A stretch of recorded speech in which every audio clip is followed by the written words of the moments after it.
Ya, paradigma itu adalah ya tadi ya tiang-tiang ya pasak buminya itu. Nah, nanti ada kerangka teori, baru atapnya itulah perspektif. Paham ya? Jadi yang harus dibangun itu adalah paradigma. Oh, saya mahasiswa Sekolah Tinggi Agama Katolik Negeri. Ya, paradigma yang saya harus bangun, maka ada, coba, kalian tahu enggak visi misi Sekolah Tinggi Agama Katolik Negeri? Nah, itu. Itu tuh harus dibangun terus. Ya, membangun. Ya. Kalau yang enggak hafal, diulang-ulang lah tuh. Kata membangun itulah menciptakan mahasiswa yang unggul. Bagaimana unggul? Hah? Bagaimana unggul? Ada proses perkuliahan. Masa kalian didatangkan aja di sini, kasih buku, udah duduk aja. Nggak ada yang ngajari. Itulah merubah paradigma namanya. Saya cuap-cuap gini bukan hanya cuak-cuak, ngomong aja. Harus ada dasar kerangka teorinya. Ya, asbun bapak nih ngajar nih. Ya, kalau saya asbun, ya saya harus proses belajar terus begitu. Textbook bapak nih ya, daripada salah bagus saya textbook. Tapi saya kasih contoh aplikasinya. Ya, ya tipe-tipe gaya mengajar itu kan berbeda. Sebenarnya mengajar kalian ini mudah. Kasih diskusi aja kalian langsung diskusi. Gampang. Banyak kok. Cuman metode untuk sekarang semester 1 tuh belum tepat. Diskusi saya bagi kelompok. Ini bab 1, bab 2, bab 3 itu cara S2. Ya belajar. Nanti ada ini kita bahas. Ya minimal ada papan tulis kertas itu berapa buah gitu. Kalau nyantai-nyantai diskusi, jawab pertanyaan itu. Itu lebih menggugah. Tetapi pendekatan itu harus pendekatan yang benar-benar paradigma kalian sudah berubah. Ya. Nantilah pelan-pelan di semester 3 pasti berubah paradigmanya. Nah, pendekatan multidisipliner adalah pendekatan dalam pemecahan suatu masalah dengan menggunakan berbagai sudut pandang banyak ilmu yang relevan. Jadi dalam pemecahan masalah ekonomi dengan menggunakan ilmu-ilmu lain yang relevan. Dari sudut ilmu ekonomi adalah suatu studi tentang bagaimana langkah sumber-sumber dimanfaatkan untuk memenuhi keinginan-keinginan manusia yang tidak terbatas. Bisa. Banyaknya kemiskinan khususnya di negara kita Indonesia yang sulit untuk dipecahkan karena kemiskinan itu semakin berkembangnya negara semakin banyak kemiskinan. Dan juga di Indonesia semakin banyak penduduk dan semakin banyak tingkat kelahiran di setiap tahunnya sehingga terjadi kepadatan penduduk di Indonesia. Masalahnya semakin banyak warga negara Indonesia semakin berkurang sumber daya alamnya sehingga menjadi tidak seimbang antara kebutuhan dan manusianya. Nah itu. Kita, ini kan hanya satu aja yang bukan Dayak nih, betul enggak? Ini kelas Dayak nih kalau enggak salah. Ya enggak? Ya, ada yang campuran. Kan hanya satu aja yang dari Sulawesi. Dari Mina. Berarti saya menyebut Mina, saya tahu daerahnya. Kalian mana ada yang nyebut? Itulah yang terjadi. Kita masih paradigma lama. Iya. Yang disebut budaya lama, bukan budaya, paradigmanya. Menyalahkan orang itu gampang ya. Ya, menstigmanisasi itu orang gampang. Dan itulah akibatnya timbul persoalan. Yang bersangkutan aja hanya sebut Muna, yang lain. Ya kan? Yang bersangkutan kan nyebut Muna, saya nyebut Mina. Tapi kalian lebih keras daripada yang bersangkutan. Muna, kan begitu. Itu tadi. Bahasa-bahasa itu terjadi. Ya. Ya, dalam ilmu sosial itu yang sering terjadi. Kita muda, kita nonton berita tentang artis, lalu kita menghujat. Tidak tahu, itu kan hanya disebut dengan gunung esnya saja. Tidak tahu apa maksud motif di baliknya itu. Persoalannya apa gitu. Ya. Dan ini berbahaya kalau kita tidak melakukan yang namanya scientific approach, pendekatan ilmu pengetahuan, dan social approach, pendekatan sosial. Ada scientific approach, ada social approach, ada political approach, ya kan? Ada cultural approach, pendekatan budaya, ya kan? Nah itu. Makanya kita belajar ilmu sosial budaya dasar, kita ingin merubah paradigma kita. Oh, saya mahasiswa, apa? Mindset. Bisa, tapi paradigma dulu baru berubah mindset. Ya kan? Jadi gini, cintailah Tuhan Allahmu dengan segenap hatimu, dengan segenap jiwamu, dengan segenap akal budimu. Nah, sekarang kita masuk ke akal budi itu. Mindset. Mindset itu kan, mind itu pikiran, set itu kan di setting ya. Ya. Jadi kalau misalnya paradigmanya belum kuat, ya mindsetnya. Tahu enggak paradigma itu apa sih? Saya Katolik berarti saya mengakui Tuhan Yesus Kristus sebagai Tuhan dan Juru Selamat. Itu dia paradigma. Paham? Tapi kalau paradigma di bangku, karena kalian belajar ilmu ini, kalian kan belajar sekolah tinggi agama Katolik negeri. Pontianak ke kuburaya nih? Pontianak, ya kan? Nah, jadi yang paradigma kalian belajar ini bagaimana? Ya kan? Yesus Kristus sebagai Tuhan Juru Selamat, dia adalah seorang nabi, imam dan raja. Ya, tugas pengajaran. Kalian disebut katekis, pendidikan, katekese, ilmu pengajaran. Itu paradigmanya. Jadi paradigma itu harus kalian temukan karena kalian adalah jelas jurusannya apa di sini? Pendidikan keagamaan Katolik, bukan pendidikan agama Katolik kah? Kok ada keagamaan? Oh, kalau lembaga keagamaan, ya, ada pukul-pukul paradigmanya. Ya. Nah, jadi jelas tuh, ya. Itu nanti paradigma yang ditekankan dengan ilmu, dan ilmu pendukungnya itu yang akan membuat kamu menjadi ya hebat dalam menganalisis. Disebut pisau analisis, tapi nanti ada ilmunya. Ya. Nah, kayak tadi pisau analisisnya kan skema iceberg, ya. Jadi itu. Nah, sampai di sini mengerti enggak? Atau tidak mengerti? Terlalu tinggi Pak bahasanya, baca sendirilah bukunya. Ya. Yang dijelaskan itu tidak ada di dalam buku. Buku itu hanya menuntun kita, ya kan? Jelas di situ, ya paradigmanya. Jadi sebagai mahasiswa sekolah tinggi agama Katolik negeri, kalian itu harus tahu bahwa paradigma kalian itu mempelajari ilmu tentang Kristus yang mengajar. Dan kalian sudah tahu bahwa Yesus Kristus adalah Tuhan dan Juru Selamat. Itu tidak bisa keyakinan itu diguling-gulingkan. Itu dulu. Cintailah Tuhan Allahmu dengan segenap hatimu, dengan segenap jiwamu, dengan segenap akal budimu, dengan segenap kekuatanmu, dan cintailah sesama manusia seperti mencintai diri sendiri. Jelas ya? Jadi bukan kalian ini anak fakultas ekonomi. Bukan kalian ini anak fakultas ilmu politik. Kalian adalah mahasiswa ya pendidikan agama Katolik, di mana ini adalah ya paradigma yang harus dibangun. Paham ya? Ya, kalau tidak paham berarti belum paradigmanya. Nah itu. Makanya kalian 10 perintah Allah, 5 perintah gereja, 7 sakramen itu udah harus hafal. Ya. Buku-buku bacaan kalian adalah kitab suci, ya kan, Konsili Vatikan kedua, ya, kitab hukum kanonik, ajaran gereja. Itu harus punya. Download Katekismus Gereja Katolik, download. Jadi untuk memperkuat paradigma itu kalian harus belajar dan belajar. Ya, ketua kelas. Ya. Nggak punya katekismus yang PDF? Download lah di mbah Google. Dokumen Konsili Vatikan kedua nggak punya? Download lagi. Masa saya perlu download kan? Ya? Hah? Nggak lengkap, beli. Harganya mungkin 400.000 sekarang. Mahal, ya memang mahal, tapi untuk seumur hidup. Kalian mau beli yang murahan? Ya kan? Ya, yang nggak berbayar ya ada di ini. Mau di print tebal segini.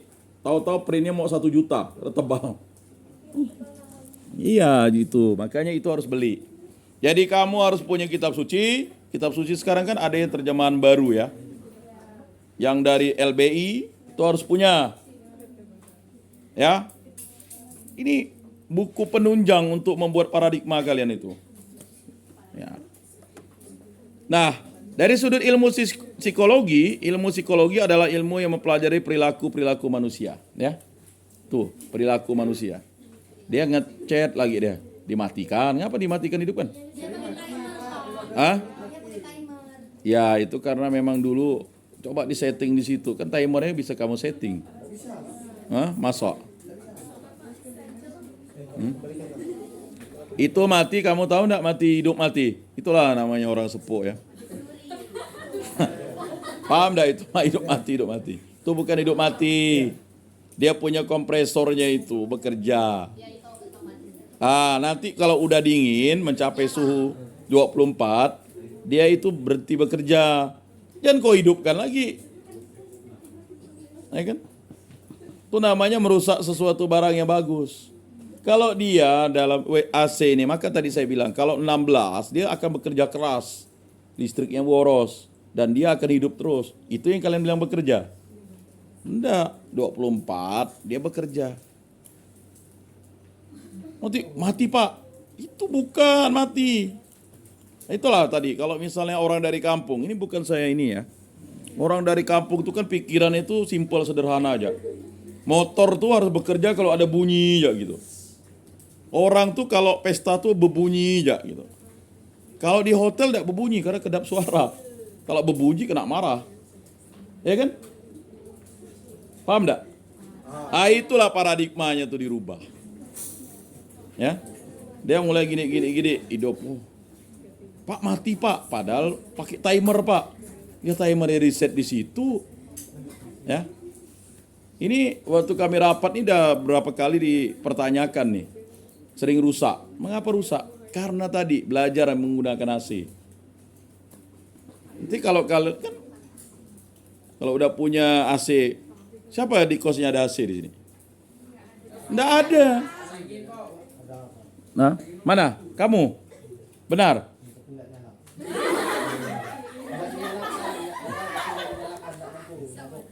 Itu tadi. Merubah paradigma itu tidak mudah. Itu butuh ya lifetime, seumur hidup. Ya. Jadi itu. Maka saya heran tadi, kamu kecek lagi hidup kan. Jadi kebiasaan itu ya, akibat kebiasaan, habit. Ini kan dari paradigma nih. Habit itu kan udah di atasnya ya. Paradigmanya itu. Contohnya jangan jauh misalnya. Misa itu, jadi ya semuanya harus menyesuaikan warna kasulanya pastor gak? Warna merah, nanti mejanya merah. Padahal enggak. Yang wajib menggunakan kasula itu berwarna sesuai dengan masa atau harinya itu adalah imam. Lalu kita mulai, ya kan? Kalau nanti waktu masa prapaskah kita pakai ungu, ya kan? Lalu waktu Yesus wafat, ya kan? Pakai hitam, padahal pakai merah. Iya pakai merah. Ya kan? Bukan diganti. Kita pikir berkabung. Ya kan? Nah, ini harus perubahan paradigma ini. Untuk memahami ini repot. Ya. Apalagi kalian semester 1. Harus bekerja keras. Ya.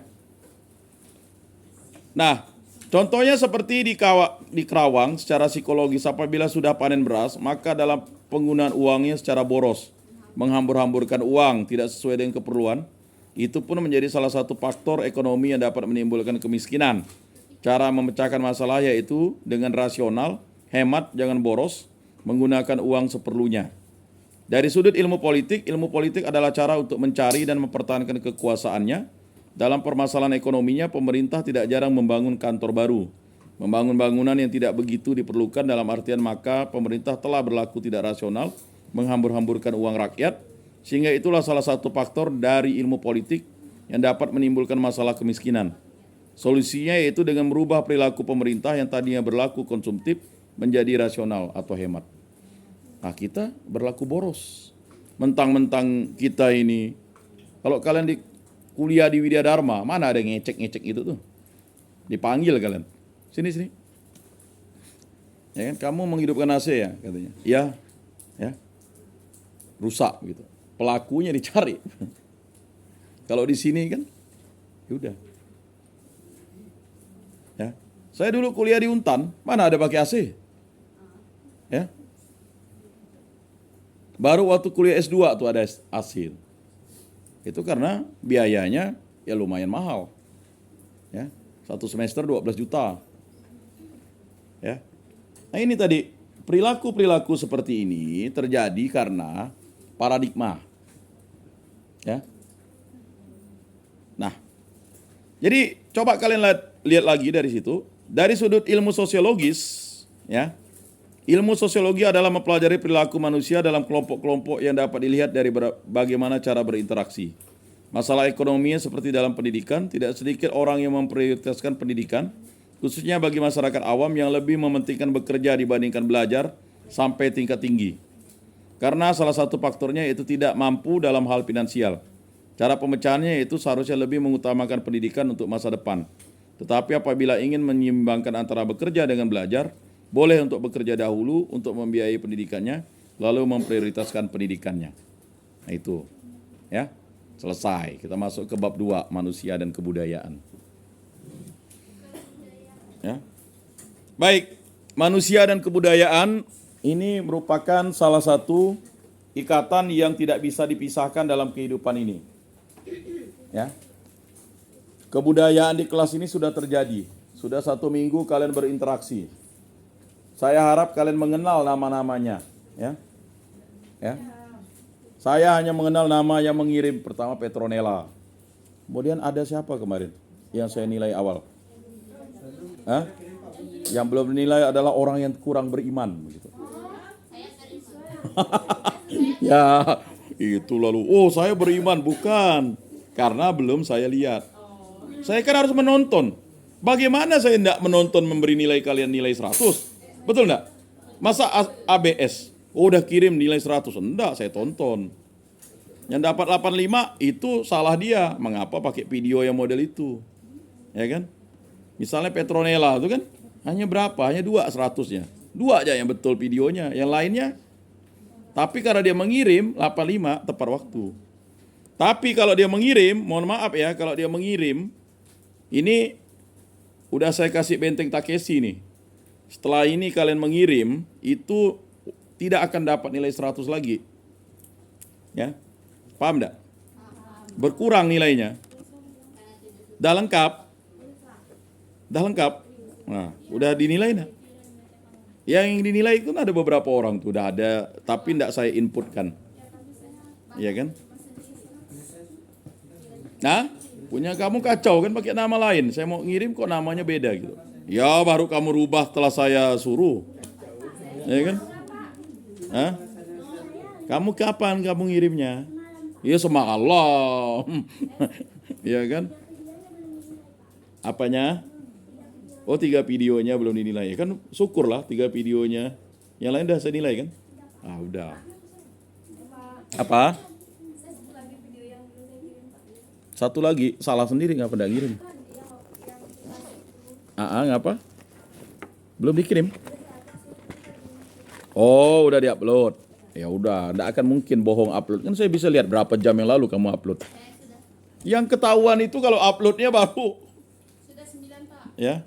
Lebih 1. Oh, kalau lebih 1 enggak masalah, yang dinilai yang mana. Saya kan yang menilai itu kan, kalian boleh buat video sebanyak-banyak. Yang dinilai itu kan yang sesuai dengan tugas saya. Ada gak yang belum buat video sampai sekarang? Ada? Enggak ada? Benar sedikit nih, tapi kok yang ngirim ke saya? Saya udah hitung-hitung, enggak sampai 4-6 orang yang WA saya. Ya udah, kita kembali di situ. Itulah manusia. Manusia. Ya kan? Zoon politikon dari itu. Ya kan? Tahu zoon politikon? Hah? Manusia dan kebudayaan merupakan salah satu ikatan yang tidak bisa dipisahkan dalam kehidupan ini. Manusia sebagai makhluk Tuhan yang paling sempurna menciptakan kebudayaan mereka sendiri dan melestarikannya secara turun-menurun. Nah itu. Budaya tercipta dari kegiatan sehari-hari dan juga dari kejadian-kejadian yang sudah diatur oleh Yang Maha Kuasa. Jadi perspektif nanti itu kalian akan melihat itu gitu. Tapi paradigmanya dulu. Jadi untuk mengasah paradigma kalian itu, kalian bacalah kitab suci itu. Ya. Kan ada 3 sumber iman kita. Yang pertama adalah kitab suci, yang kedua tradisi gereja, yang ketiga magisterium gereja. Itu harus hafal loh. Ya. Kitab suci harus dibaca. Dari kitab